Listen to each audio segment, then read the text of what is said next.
Good morning and welcome. We hope this broadcast finds you healthy and safe. Thank you for tuning in to MSK's video pop-up series, where we discuss late-breaking news and issues that affect your business during these uncertain times. Today, we'll be hearing from Carly Epstein, an attorney in MSK's Labor and Employment Department. As companies prepare to reopen, there are mounting questions on a wide range of topics. Today, Carly will discuss how employers can protect at-risk employees in the COVID-19 pandemic. Now, over to you, Carly. Thank you, Doug. Today, we are going to discuss guidance issued by the EEOC regarding the treatment of employees who, according to the CDC, are at a higher risk for severe illness if they get COVID-19. In short, the EEOC said that number one, if the employee does not request a reasonable accommodation, the ADA does not mandate that the employer take action. That's something that's important to keep in mind as we navigate these issues that arise when people are returning to work. Second, the guidance really focused on the issue that the employer cannot exclude an employee or take any other adverse action against the employee solely because the employee has one of the conditions that the CDC identifies as a high risk factor. So this is important, and this is what the EEOC was really focusing on, that an employer cannot take unilateral action against an employee and say, I know that you're over 65, so you need to stay home while everyone else returns to work. The EEOC did say an employer may bar an employee from the workplace if, after going through several steps that we are going to discuss today, the employer concludes that the employee poses a significant risk of substantial harm to himself or herself that cannot be reduced or eliminated by providing a reasonable accommodation. The first question you might ask is, who does the CDC identify as a high-risk individual? The CDC currently identifies the following individuals as being high risk for severe illness if they contract COVID-19. People 65 years and older, people who live in a nursing home or long-term care facility, people of all ages with the following underlying medical conditions, particularly if not well controlled.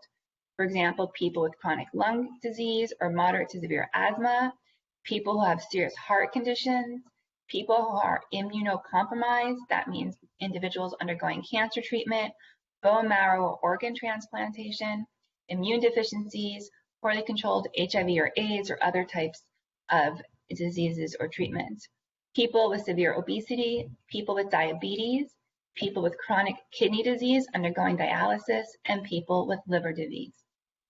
These individuals with these conditions may request an accommodation, at least during the pandemic, and employers should be prepared to engage in the interactive process with these employees who self-identify as falling into one of these categories.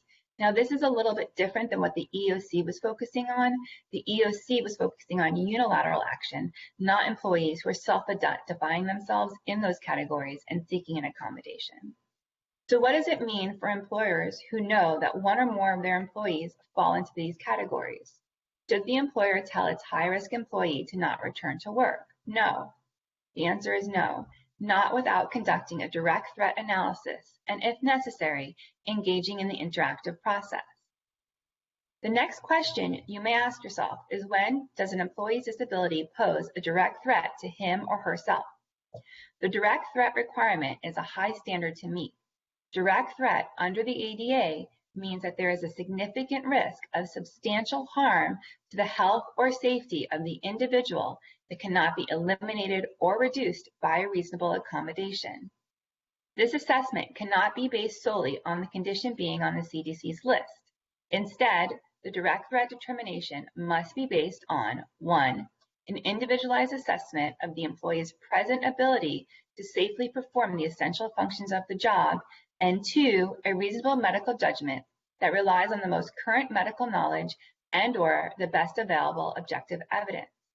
The individual assessment must look at each employee's situation uniquely and not at the disability in general.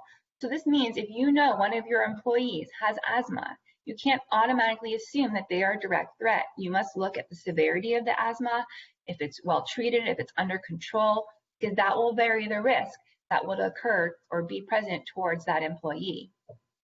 In evaluating whether there is a direct threat, the ADA requires employers to consider the duration of the risk, the nature and severity of the potential harm, the likelihood that the potential harm will occur, and the imminence of the potential harm. Now, that is the general standard for evaluating the direct threat under the ADA. What the EEOC's guidance said was with respect to COVID-19, employers should analyze the following factors. Number one, the severity of the pandemic in a particular area. For example, in California, there's been some remote locations that haven't been as hard hit as locations like Los Angeles. So if you have an employee working in one of those remote locations where the pandemic really hasn't been too invasive, then they're at less of a risk than an employee working in an LA office. The employee's own health. This is what we talked about earlier. Is the employee's disability well controlled? Do they have their asthma under control? Because if so, they're at less of a risk. The employee's particular job duties. We want to look if this employee is interacting frequently with the public or with other employees, or if he's mainly or she's mainly sitting in an office by herself enclosed with little interaction, because that would reduce the risk. The likelihood that an individual will be exposed to the virus at the worksite. Again, this is talking about how public the worksite is, where the worksite's located. And the last one is measures the employee may already be taking to protect all workers. For example, if you are requiring face masks, you're practicing social distancing, you're erecting plexiglass between people. So what happens if an employer concludes an employee's disability is a direct threat? Can the employer tell the employee that he needs to stay home? Again, the answer is no. If an employee determines that an employee's disability poses a direct threat to his or her own health, the employer still cannot exclude the employee from the workplace or take any other type of adverse action unless there is no way to provide a reasonable accommodation absent undue hardship. So the employer must consider whether there is a reasonable accommodation that would eliminate or reduce the risk so that it would be safe for the employee to return to the workplace while performing his or her essential duties. At this point, the employer will likely want to engage in the interactive process with the employee, because only if there is no reasonable accommodation that will eliminate or reduce the risk can the employer consider accommodations such as telework, leave, or reassignment. So the last topic that we're going to cover today is what kinds of accommodations can be offered.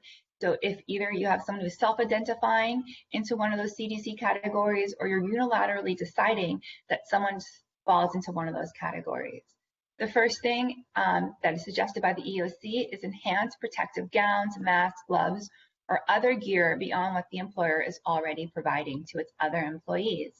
So if the employer is providing face masks, you might want to provide to people who are on a CDC list or at higher risk face shields, so there's more protection from them not receiving particles that potentially have COVID in them.